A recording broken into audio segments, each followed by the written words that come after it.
Make sure that if you have questions that you go to the questions section of GoToWebinar and type those in, and then Ellen will read those to us and we'll be able to answer them for you.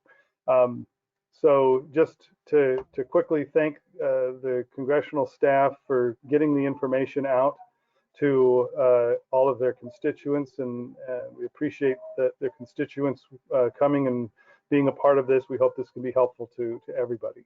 We also appreciate the staff for the work they and the members did in getting the CARES Act funding put together, and for the hard work that they're doing in these unusual times. I just wanted to say that as the guidelines are set out that we put out last week, the purpose of this emergency relief program is to assist institutions and organizations working in the humanities that have been affected by the coronavirus. So as we understand it, as we worked with Congress in developing this, we understand the intent for these funds is for humanities organizations and institutions around the country to create short-term activities that emphasize retaining or hiring humanities staff from all levels of the humanities community. So this is something that we hope that can be helpful to you. We want to be able to kind of take out some of the mystery of what's going on, and we have an expert in Tim Kerrigan here who can explain this to you all and can answer questions. And again, if you have any questions, be sure to put those into the question section at GoToWebinar, and we will get to them. So thank you very much, and I will turn it over to Tim Kerrigan.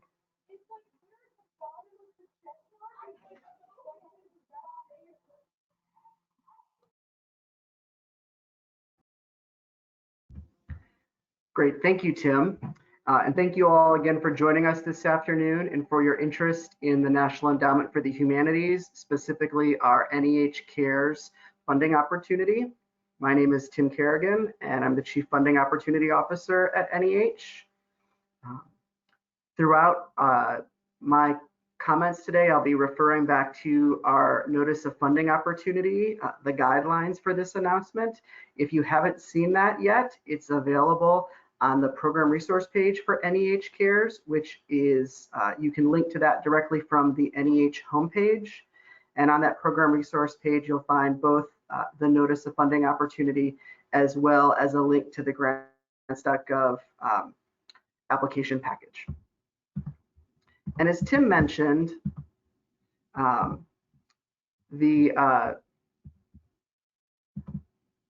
we're inviting applications from a wide range of humanities organizations with at-risk positions, with projects and activities that have been impacted by the coronavirus. Through this opportunity, we intend to make awards to museums, libraries and archives, historic sites, independent research institutions, professional organizations, colleges and universities, and other cultural organizations across the country to help them to continue their missions during the interruption of their operations due to the pandemic. We've done our best to simplify the application process and expedite our review to ensure that these critical funds are distributed as quickly as possible. Applicants are going to be asked to apply in one of the following areas, choosing the one that best aligns with their proposed activities: education, public programming, digital humanities, scholarly research, or preservation and access. It's important to know that funds are available to support activities over a 6.5-month period of performance starting June 15th through December 31st of 2020. And if you refer to Section A of the Notice of Funding Opportunity, it includes several examples of the types of projects and activities that could be supported in the NEH CARES program. A question that we often receive is, how does NEH define the humanities? This is included in the Notice of Funding Opportunity, but according to the National Foundation on the Arts and Humanities Act, humanities includes, but is not limited to, the study of language, both modern and classical, linguistics, literature, history, jurisprudence, philosophy, archaeology, comparative religion, ethics, the history, criticism, and theory of the arts, and those aspects of the social sciences which have a humanistic content and employ humanistic methods, as well as the study and application of the humanities to the human environment, with particular attention paid to reflecting our diverse heritage, traditions, and history to the relevance of the humanities to current conditions of national life. So that's sort of the broad arena within which organizations might be working who would be able to apply for this program, and we'll speak more to eligibility in a bit. I want to sort of walk through some of the federal award information outlined in Section B of the Notice of Funding Opportunity. If we didn't say earlier, the deadline for this program is Monday, May 11th, 2020 at 11:59 Eastern Time. And NEH anticipates that up to $35 million may be available to fund between 300 and 600 recipients. Applicant organizations may apply for an amount based on the average size of their total annual operating costs for the 3 most recently completed fiscal years. Institutions of higher education should apply for an amount based on the 3-year average total operating costs of the components for which they are applying, and not the college or university as a whole. And we will make awards of up to $300,000 based on annual operating costs. The precise formula by which applicants can apply for awards is described in greater detail in Section B of the Notice of Funding Opportunity.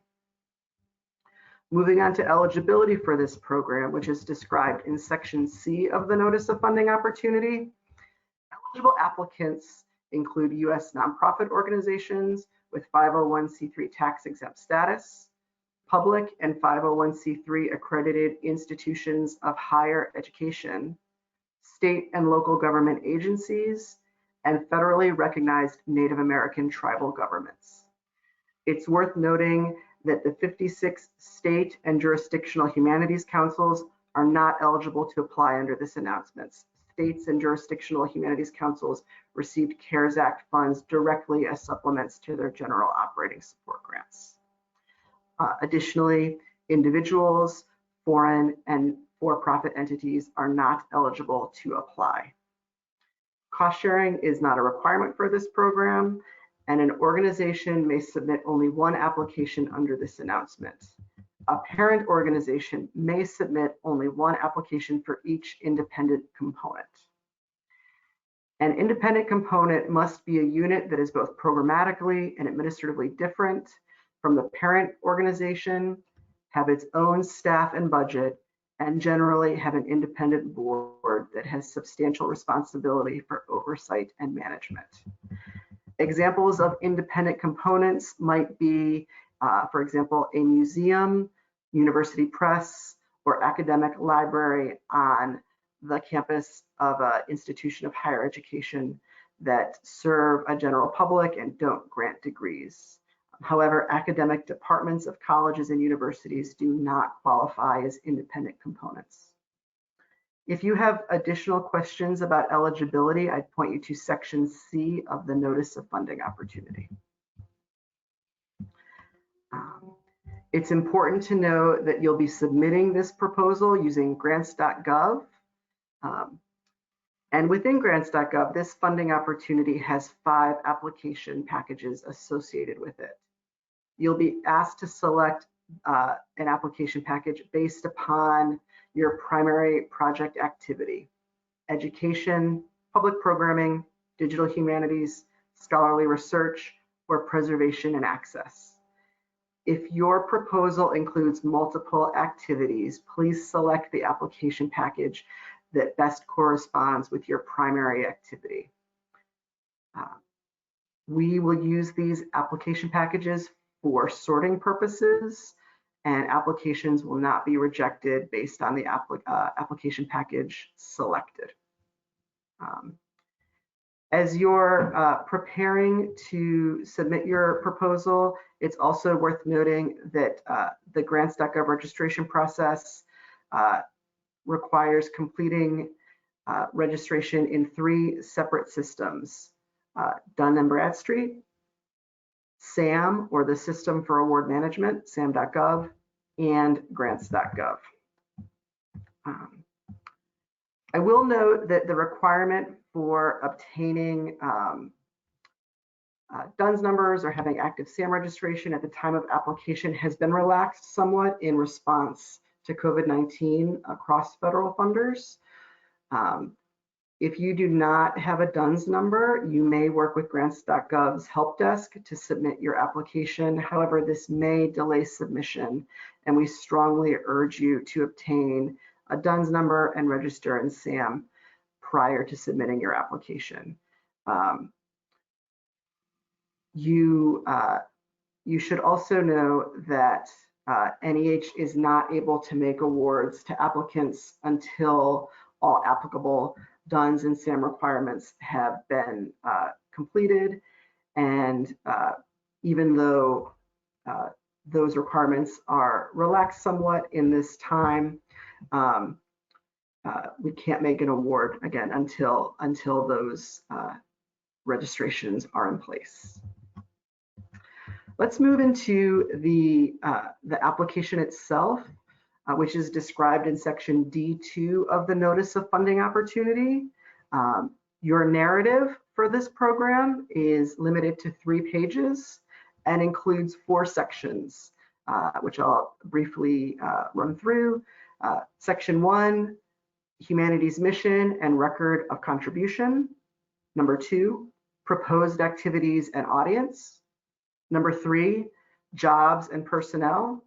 And number 4, Institutional Capacity. And in the narrative, you'll describe the project, and the narrative will be supported by a few additional attachments required of all applicants. These include a work plan, which is a 1-page timeline of your proposed activities, identifying responsible staff, as well as biographies. You'll be asked to provide brief biographical statements for the project director and other key personnel. Each biography need not exceed 1 paragraph. In addition to these 3 attachments, there are several mandatory forms included in the grants.gov application package. These include the SF 424 application for federal assistance and the supplementary cover sheet for NEH grant programs, both of which collect basic information about the applicant organization and the proposed project. In addition, you'll also include a research and related budget form in which you'll itemize your expenses and to which you'll attach your budget justification, and the attachment form to which you'll attach your narrative, work plan, and biographies. You may also need to include a federally negotiated indirect cost rate agreement, an explanation of delinquent debt, and lobbying forms. All of these attachments and forms are conditionally required, and the circumstances under which you would need to include them are described in the Notice of Funding Opportunity.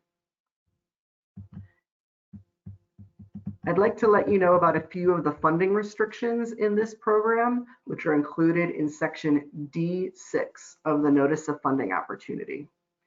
Funds under this notice may not be used for any of the following purposes: competitive regranting, pre-award costs incurred before March 27th, 2020, equipment costs in excess of 20% of total project costs, travel, both foreign and domestic, construction, purchase of real property, major alteration and renovation, collections acquisition, the preservation, organization, or description of materials that are not regularly accessible for research, education, or public programming, promotion of a particular political, religious, or ideological point of view, advocacy of a particular program of social or political action, support of specific public policies or legislation, lobbying, and projects that fall outside the humanities and the humanistic social sciences, including the creation or performance of art,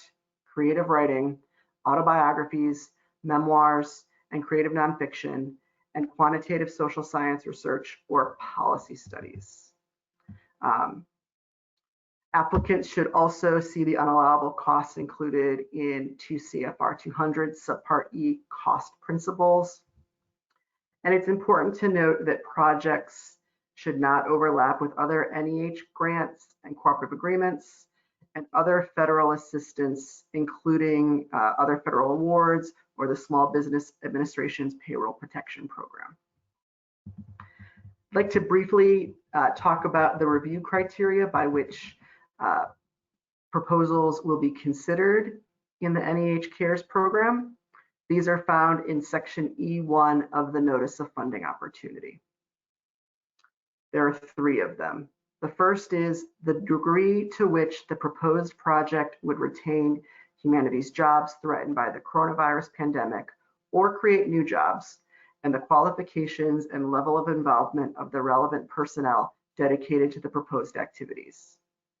The second criteria is the importance of the proposed humanities activities to the applicant's mission, to the cultural sector, and or to the general public, and the feasibility of successfully completing the proposed activities within the period of performance. And the third criterion is the reasonableness of the proposed budget in relation to the proposed activities, the applicant's capacity to properly administer federal relief funds in the current environment, and the long-term viability of the organization. So as you're preparing your narrative and the other application components, it is important to keep those review criteria in mind. And the Notice of Funding Opportunity includes information about how those criteria specifically relate back to the narrative sections and other required components. I'll end this portion of our presentation by saying that NEH staff are happy to answer any questions you might have about this funding opportunity.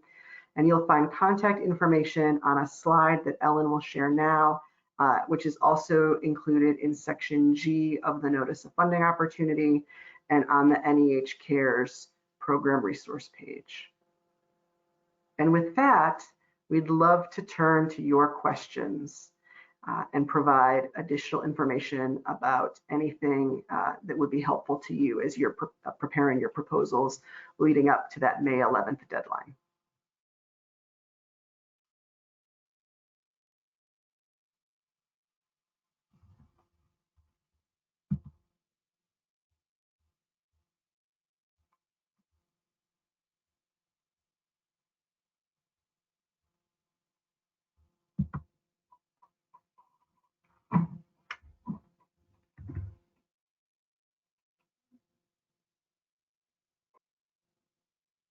Ellen, do we have questions?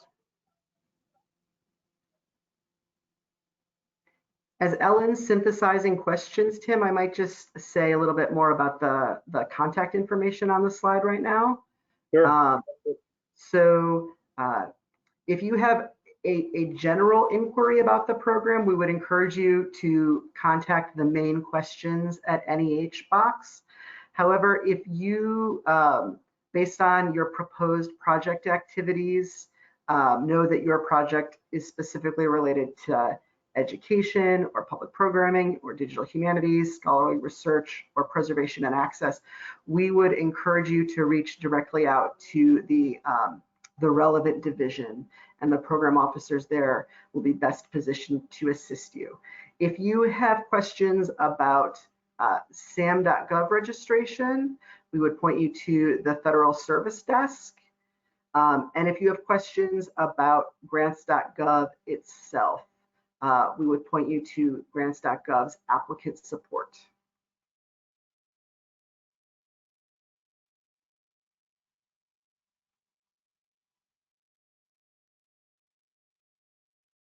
And I would also say that if you need help with any particular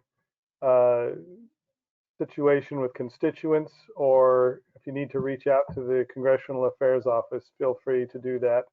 The email address is congressional@NEH.gov. You'll hear me now. Hey, there we are. Welcome back. There we are. Sorry about that, everyone. Here we go. For the disclosure of lobbying form, would our institution need to fill it out if we are asking for a letter of support from our Congress member? Is asking for a letter considered lobbying? That's a great question, and I'm going to answer that question maybe slightly differently. So NEH has very specifically limited the number of required attachments necessary for this opportunity. So there's no need to include letters of support from anyone with this proposal, whether it's a professional service organization or a representative or anything like that. We are not requiring anything of that nature for this opportunity. We really want you to be able to pull the proposal together as quickly and simply as possible. But for the purposes of the lobbying forms, more broadly, there are 2 lobbying forms in the grants.gov application package. One of them is required for any applicant who is requesting more than $100,000 from this opportunity. And the second is a form that you would only complete if you were actively engaged in lobbying efforts. I would not, without knowing a little bit more, it's difficult to say, but generally speaking, I don't think that requesting a letter of support, which you are not required to do, would rise to that level of needing to complete that form. And really fast, let me just throw in here that we're probably not going to be able to get to every single question. However, we will follow up with everyone via email. And we will also send all of the resources we've been mentioning throughout this webinar, as well as the link to the application page. All right. Our next question is, can applicants apply for funding at both the federal and state level? For example, the State Humanities Council in whatever state they're in addition to the NEH direct funds? Oh, that's a great question. And I'm happy to share that the answer is an enthusiastic yes. So Section H of the Notice of Funding Opportunity specifically encourages applicants to see what opportunities may be available to them from their State Humanities Council or other partner agencies of the NEH, such as the National Endowment for the Humanities or the Institute of Museum and Library Services or the National Science Foundation, etc.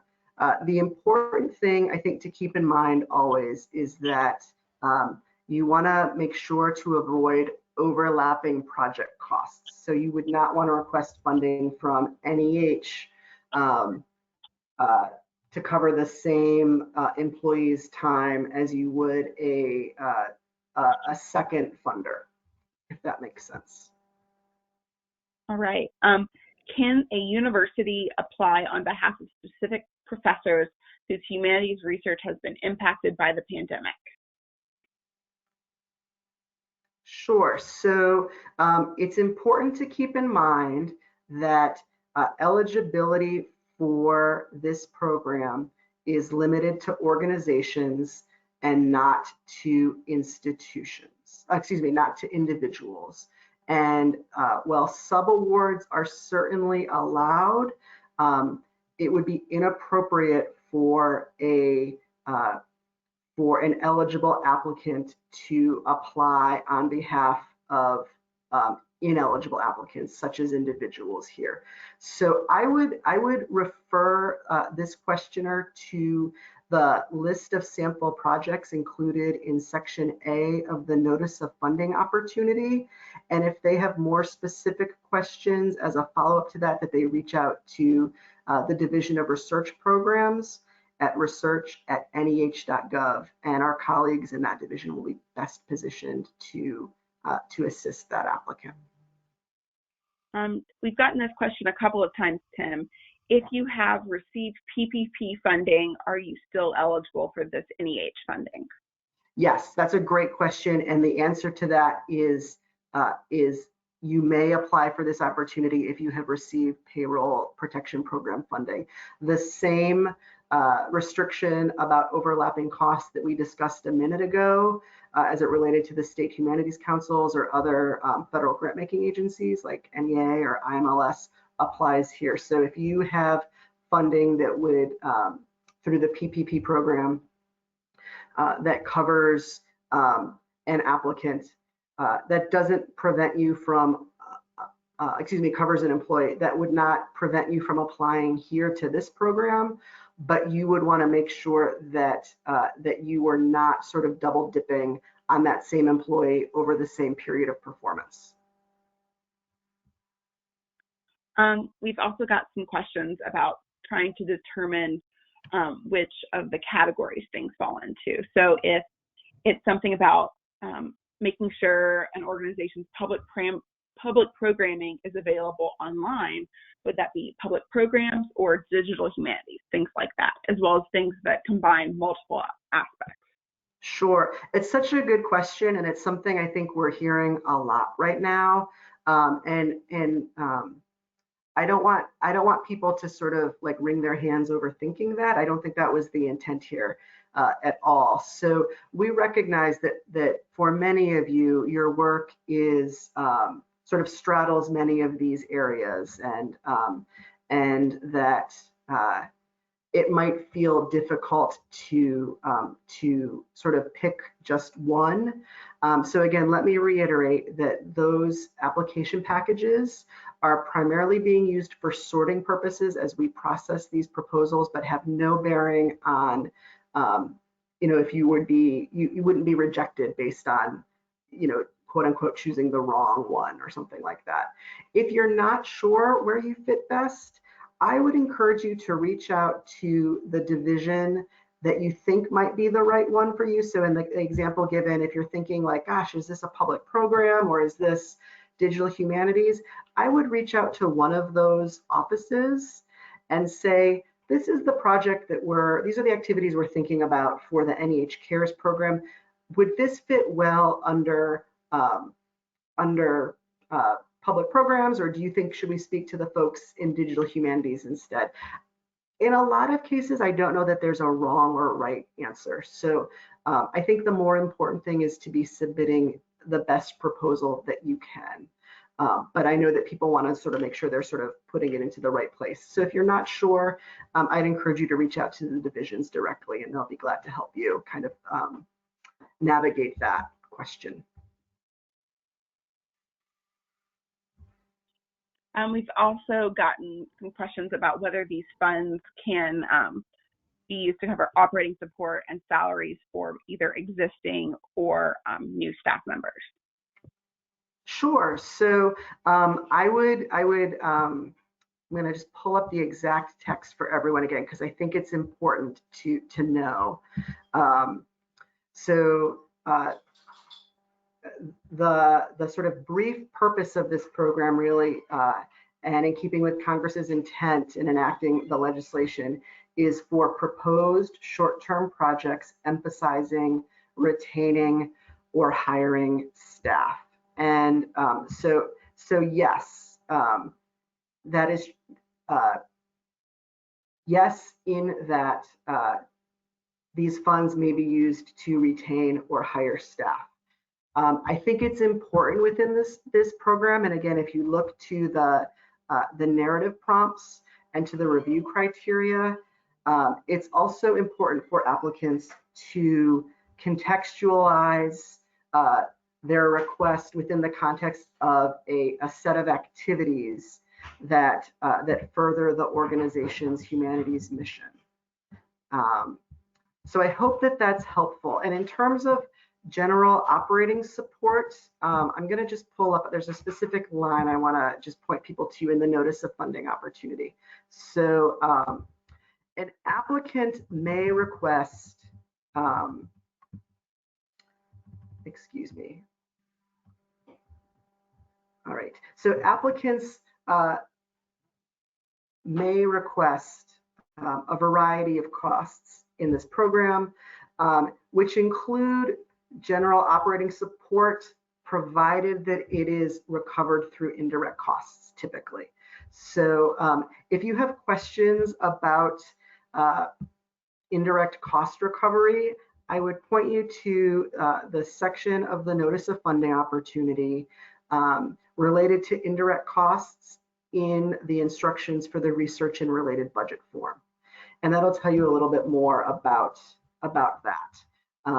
But this is not a general operating support opportunity in the broadest sense.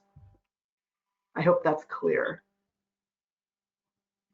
We've gotten another question. Can you clarify the relationship between the size of the grant being both based on the size of the operating budget normally and the expenditures required for this project? For example, can the entire cost of the program be funded by NEH? Sure. So I think that's two questions. So I'm going to do my best to answer them sort of one at a time. And if I misunderstood, I apologize, but I think I know what you were asking.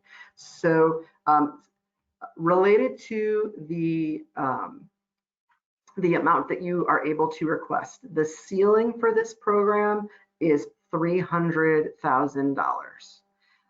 The amount that an individual applicant is able to request is dependent on their operating budget. And there are sort of 3 tiers that have been designated for small, medium, and large organizations. And you can read more about that in section B of the Notice of Funding Opportunity, and I'll be glad to sort of walk you all through that quickly right now. So let me just get there, and I can give you the precise figures. So small organizations, which for the purposes of this program are those with an annual operating costs of less than or equal to $200,000, may request up to $30,000 from this opportunity. Mid-size organizations, which are those with annual operating costs greater than $200,000 and less than or equal to $3 million, may request up to 15% of their annual operating costs. And large organizations, which for the purposes of this program are defined as those with budgets of greater than $3 million, may request up to $300,000. So that's sort of how the sort of tiers of what an applicant can request are delineated. And regarding can NEH fund the entire project? Yes, there is no cost sharing requirement in the NEH CARES cultural organizations opportunity. So if you were, for example, a small organization with a $30,000 project, you could come to NEH for a $30,000 project, and there would be no expectation that you would need to cost share for this opportunity. Another question, our institution is not in danger of losing funding, nor are our staff likely to be laid off or lose wages.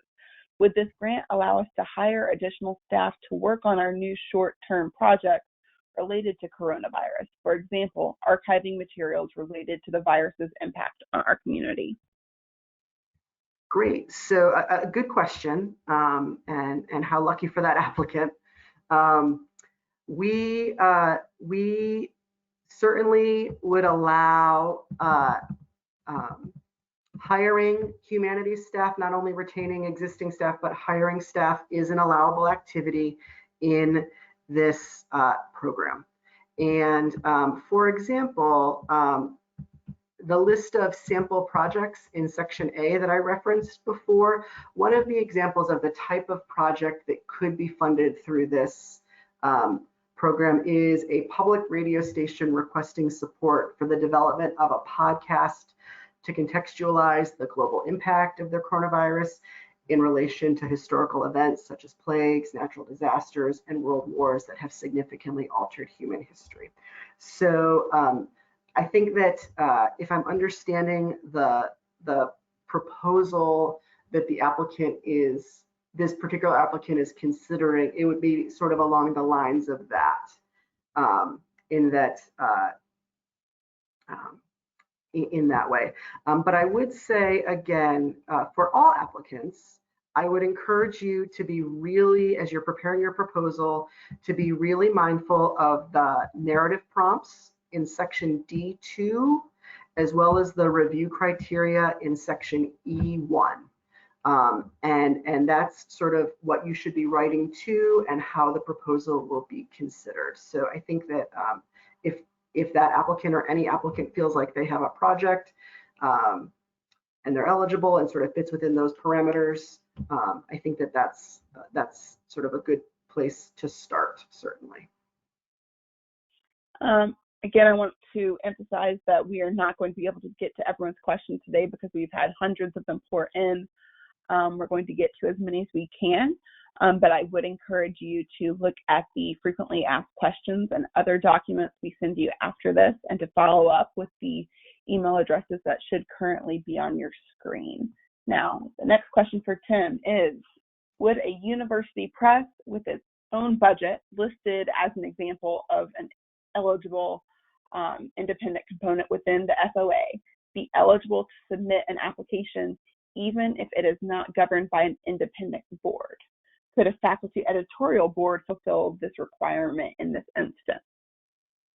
Sure. So I think that, one second, I'm going to try to find that specific text.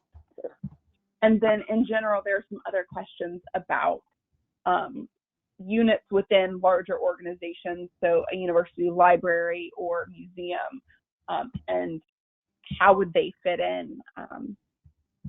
Do they count as part of the larger thing or as a smaller or individual organization? Those are great questions. So it's difficult for me here right now to sort of give sweeping you're in, you're out kind of determinations. That wouldn't be fair because there's often a lot of nuance to these determinations.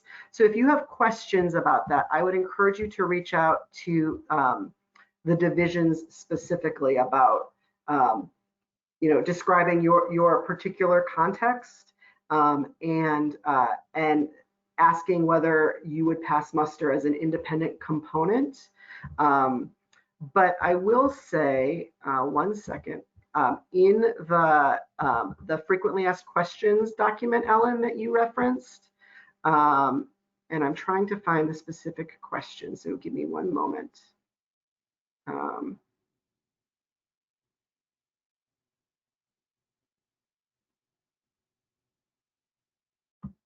So in the frequently asked question document, there's a question related to independent components, and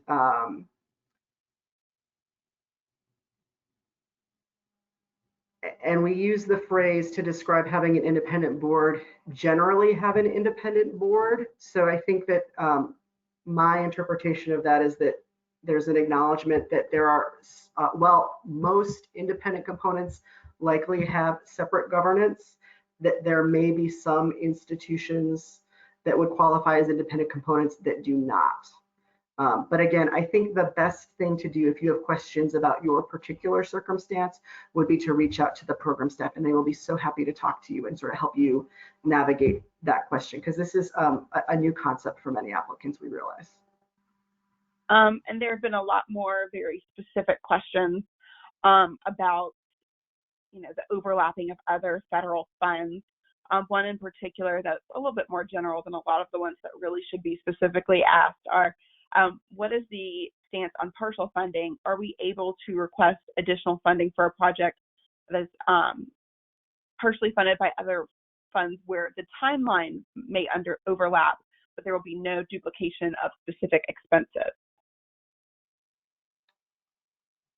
So I think that what that applicant is describing where, could you say that one more time, Ellen? I'm sorry, I just want to make sure I fully understood the question.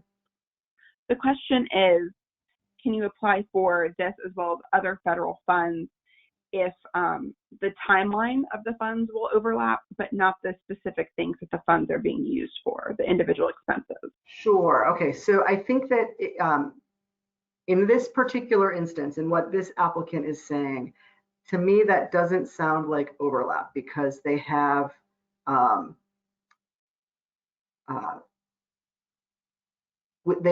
this applicant is proposing maybe having an overlapping time period, it sounds like, but being mindful of not using both NEH funds and funds from another federal funder to cover the exact same expenses. And that's really what we mean when we talk about overlap, generally speaking, is that we don't want,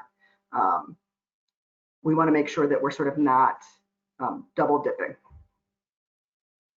Another question, can applicants to the NEH CARES program still apply to regular NEH funding opportunities?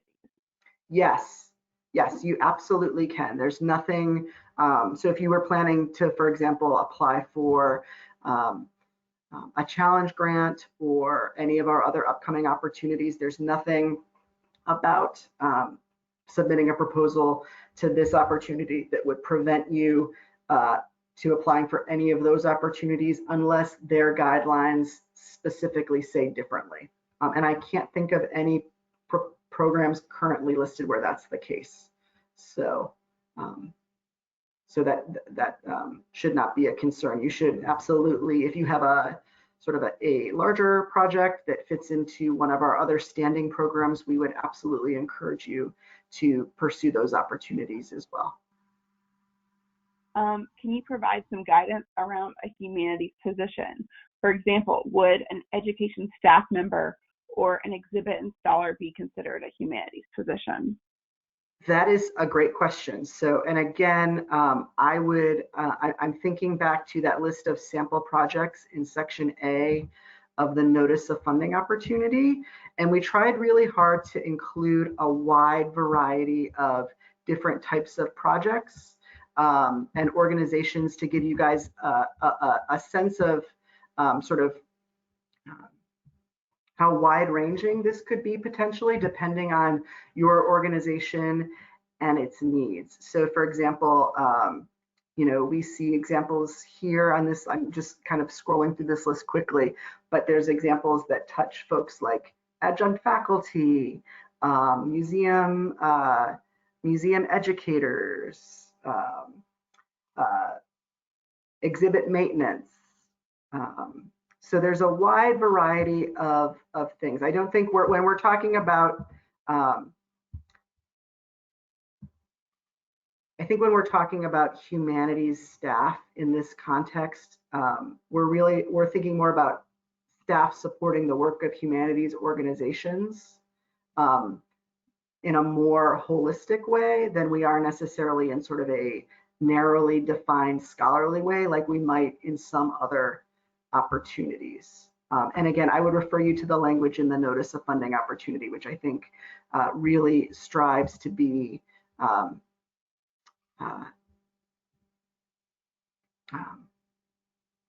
responsive to Congress's intent in enacting the legislation and emphasizing retaining and hiring staff across the organizations that are eligible to apply.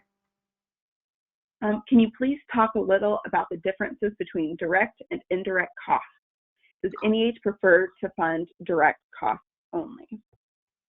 That is an interesting question. And so if an applicant organization has a federally negotiated indirect cost rate, NEH, like any other federal funder, is bound to honor that agreement.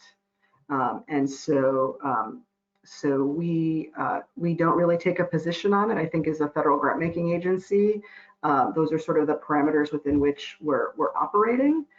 If you don't have a federally negotiated indirect cost rate or have no idea what that is, again, I would refer you to the indirect cost section of the research and related budget instructions within the notice of funding opportunity. It's in section D2. And that describes what indirect costs are and how an applicant is allowed to include indirect costs in their proposals in this program. But I think that's the best information, but we don't have a position on it other than that we honor the rate. Can you talk about the distinctions between NEH's definition of the humanities and arts? We've had some art schools of different sorts ask, and other arts organizations want to get a little bit of clarity. Sure, happy to do that. So within the legislative definition of the humanities, we specifically recognize as a humanities discipline, and I'm looking for the precise text for you because I know this is an important distinction for folks. The history, criticism, and theory of the arts are considered a discipline of the humanities. In section D6 of the Notice of Funding Opportunity, the program, and indeed most NEH programs, specifically disallow projects that focus on the creation or performance of art. So I think I think the distinction is that is the distinction in a nutshell. That if you are creating or performing art, that would be not allowed if the project was about, or the organization was about, the history, theory, or criticism of art. That a case could be made for the humanities there. Will an applicant's status as a current NEH grantee impact their eligibility for funding? So eligibility, the way eligibility has been framed for this program, whether or not you are a prior NEH recipient has no bearing on your eligibility for this program. As long as you are one of the eligible organization types and you meet all the other criteria outlined in section C of the Notice of Funding Opportunity, you are eligible to apply for this program. Does review of proposals begin on May 11th, or are awards going to be made on a rolling basis?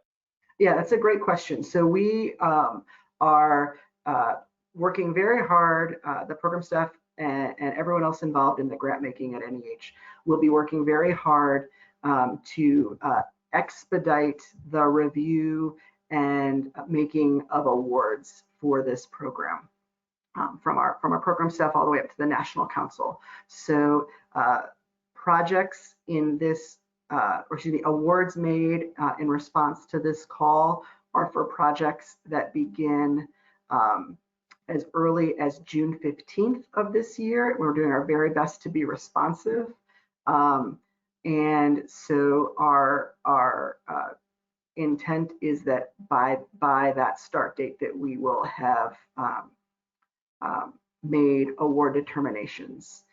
Depending on if people pick later start dates than June 15th, I don't know that everyone will have their award documents in hand at that point, but the endowment's intention is to be able to make, to have award decisions made prior to that June 15th start date.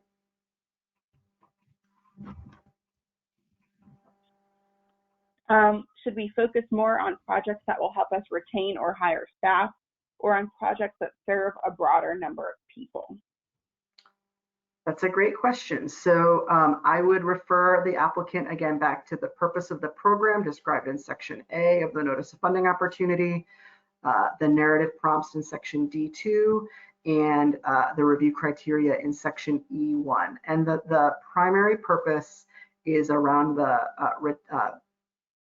supporting I'll read the exact line again, just to make sure, again, it's ingrained in all of our heads by the end of today's webinar.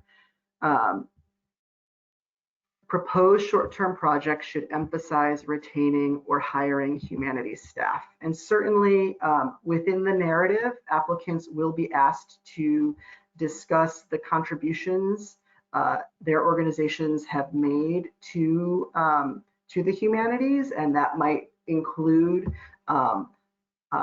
public audiences, certainly, but that's not the primary goal of the program, although that is something applicants will be given the opportunity to address.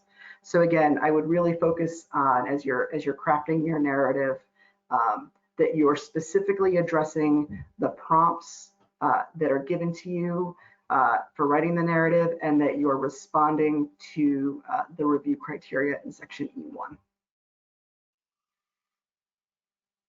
Will funds be paid upfront or on a reimbursement basis?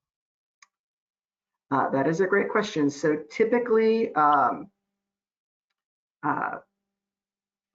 don't think we've made a determination that I'm aware of for this program that is different than our standing practices. So, I would refer you to the NEH general term.